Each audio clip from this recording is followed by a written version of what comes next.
Okay, how to improve your anxiety in any situation in life. I'll say that again, I'll repeat myself.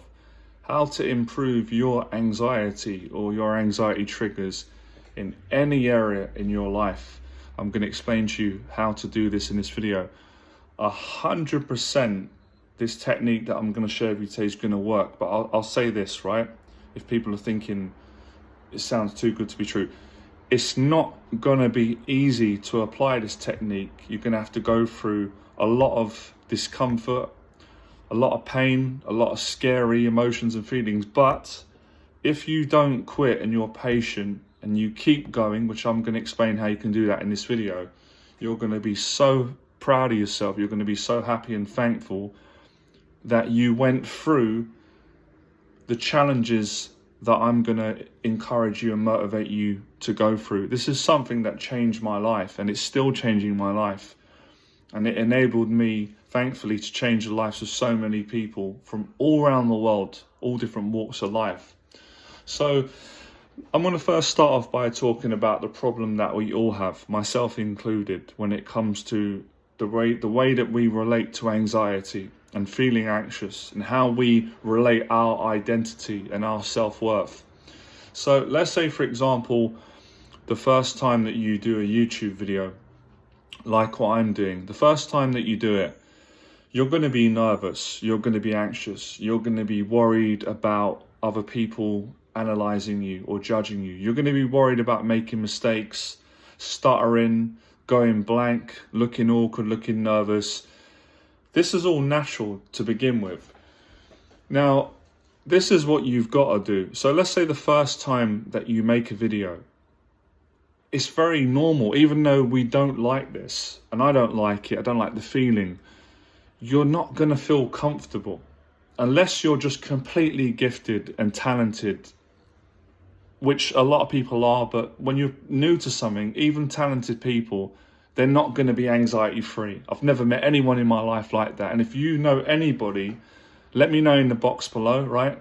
I was going to say, don't give me their address, but just let me know if you've met anyone in your walk of life, man or woman, of any age, any background, any person you've met in reality, that you know that is just fear-free, anxiety-free. Because I haven't met anybody like that, and I've met hundreds of people. I've worked with people. I've done hundreds of public talks, coaching programs, YouTube videos, live streams. I've been in the boxing gyms.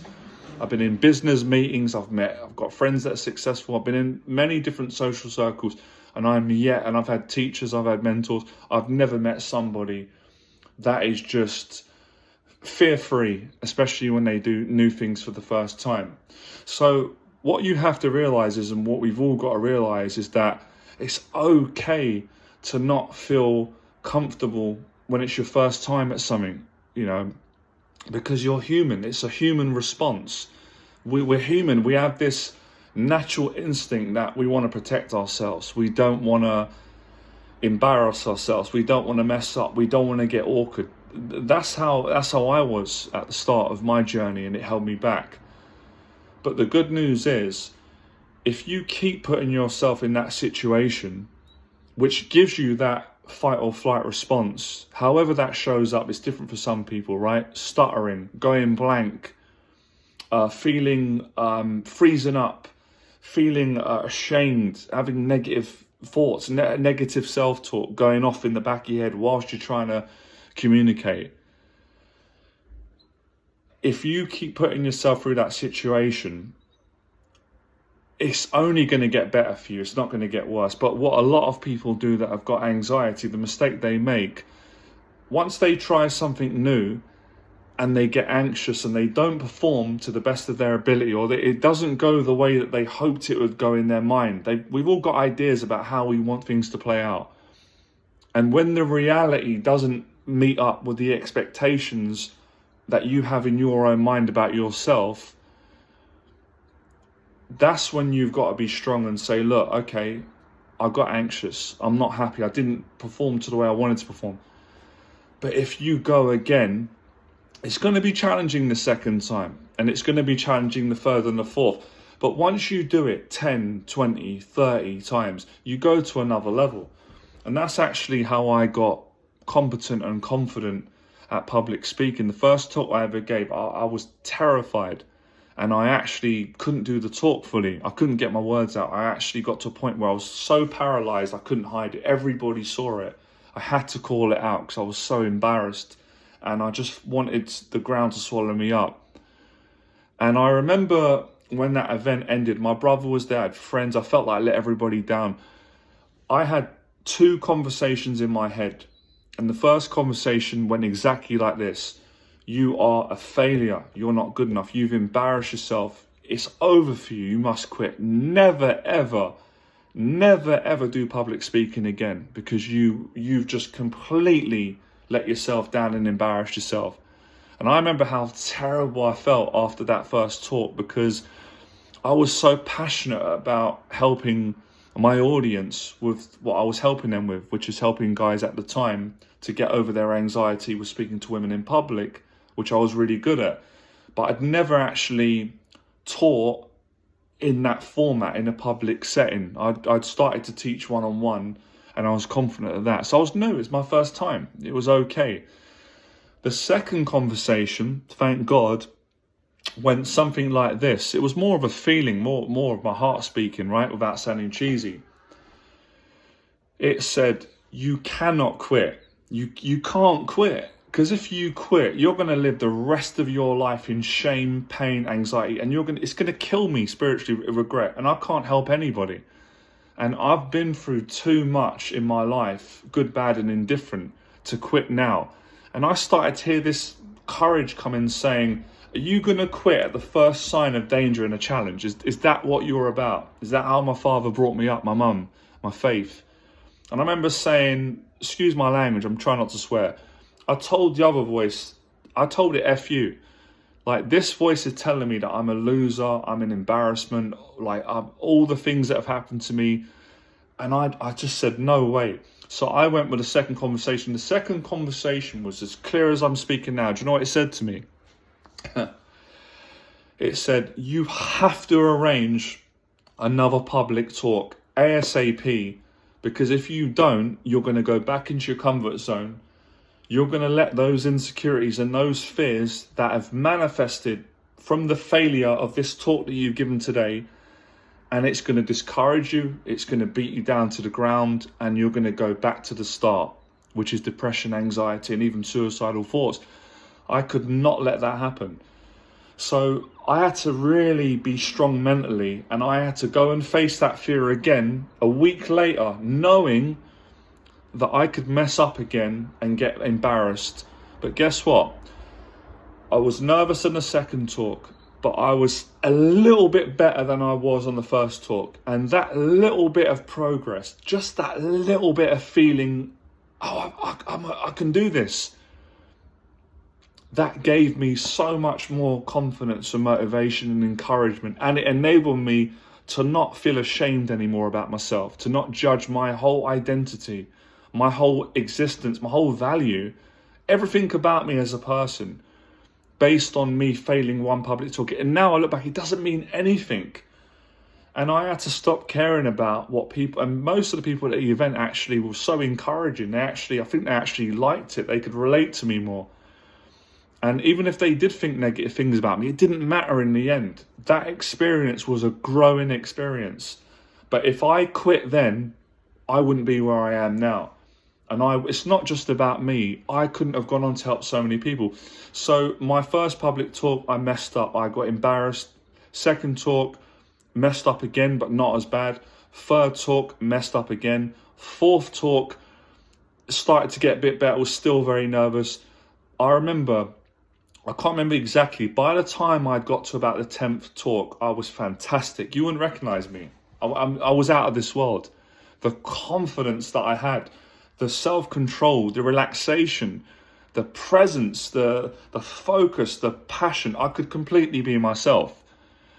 And that's what a lot of people don't do that have anxiety. They don't keep putting themselves through that difficult, stressful, fearful, uncomfortable situation. So they never get to that point where they're confident. And that's, I never realized till later on, until I read the psychological term for what I'm saying, which is just a fancy term, but it's quite a nice one. It's called exposure therapy. So the best method out there, in my opinion, I'll challenge anyone, I'll debate anybody in the world that tries to prove me wrong, because I know people have got all these other techniques. Some of them are great, some of them are full of shit. Exposure therapy is challenging, don't get me wrong. It takes no prisoners, but it's the most effective therapy out there that I've found when it comes to getting over social anxiety, life, fight or flight in any situation. And the principle is, if you keep facing a situation that makes you nervous and anxious and uncomfortable, you will start to get more comfortable in that situation. But you have to go through feeling uncomfortable, feeling shit about yourself, having all those voices come up, and then to get to the good bit that we all want to get to, because that's what most of us, we all want that. It's just human nature.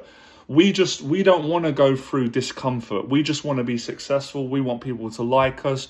We want to feel confident. We want it, and I understand that's called being human. But in reality, it doesn't work. Life don't work like that. You have to be willing to earn it. Now, listen, I understand some people out there, you might have a panic disorder to the point where it's so debilitating you're not able to do a public talk. That's okay.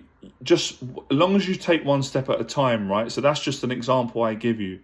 Same for first dates. When I started going on first dates with women, I was so nervous. Like, I would literally freeze up. Like, women would be speaking to me. They'd be more comfortable and confident.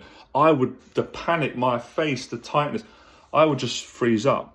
But I just kept going on dates, and it got better. And the same with these videos. That's why now I can speak for hours without running out of what to say. I don't even have a script. I don't need a script anymore, because I've done this for so many. Now, that doesn't mean I don't get nervous. There's situations where I still get so scared the same way you do.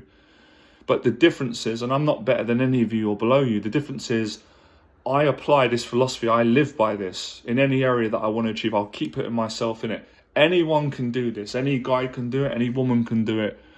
And it just takes perseverance, discipline, courage. And it doesn't matter how many times you screw up, because you're going to make mistakes. It's all about, how do you speak to yourself after you've had a bad experience or what you perceive? If you get anxious in a social situation, when you go away from that situation and your mind starts beating you up, how do you deal with that? And that's what's going to determine how you move forward and how you improve your anxiety going forward. I've given this to all my clients and it's never failed. But I said to you, I'll say it again, I'll be honest with you. It's not easy, but that's why you're going to value it, and that's why you're going to spend some time. From the day that you've seen this video moving forward, take your time and start to speak to yourself in a more kind way. Even when sometimes it's hard to be kind to yourself because you feel like you've messed up. Tell yourself, listen, that's in the past. Next time you're going to be a bit better. And that's what I learned on my journey, right? I didn't read this in a book. Nobody told me this, because a lot of people are not always honest. People don't find it easy to open up and be honest about their fears. Or sometimes people don't share. I'm not saying everyone. A lot of successful people are brilliant, genuine, and they tell you every intricacy of how they've overcome their fears and what they went through. But when I was starting out, there wasn't that many people online like there is today, being open and honest. So I felt like I was alone. Like I was definitely, you're not alone. We all feel this. So I want you to make progress. That makes me happy. I've done my job. And it felt great when I started to make progress. And like I said, it works in any area. It's not just public speaking. I applied this on business meetings. I used to be very nervous on business meetings. Again, I went to loads. I used to do an hour consultation where I'd meet with potential clients, speak to them for an hour, help them. And then if I thought I could help them and they liked me and they wanted to work with me, I'd sell my programs, my coaching. And I was scared, nervous to do that. But I got better and better because I just kept going on these meetings. So you got to be consistent. And if you keep doing it, I'm telling you, you are going to transform. Your parents, everyone around you won't recognize you. That's what happened to me. Everyone was shocked at the positive change, how confident I became. So you got to work at it. You got to set a goal. But the main premise is you've got to keep putting yourself just gradually. I'm not saying that you've got to go out and face everything. That's not possible. Like you climb a mountain, you're not expected to climb Everest. I don't think I could climb Mount Everest straight away. I'd have to climb a little bit, get used to the altitude and the stress, adapt to it, rest, get myself together, climb a bit more until I get to the top. It's exactly how you do it with conquering any anxiety, social, life, situational anxiety, video vlogging, dates. And I've applied this in so many areas, and I still use it till today. It works. Any area that I'm afraid, where I get anxious, where I get awkward, I get embarrassed, I just keep putting myself in that area until I'm no longer embarrassed, until I can control my anxiety, until it either completely goes or I can get hold of it and control it and be myself and be confident and express myself. There you go, all right? If you've enjoyed this video, I'm sure you're going to like, subscribe. Let me know your thoughts in the box below. And I know that this is going to work for you if you've got the courage and the patience and the commitment to go and practice this in any area.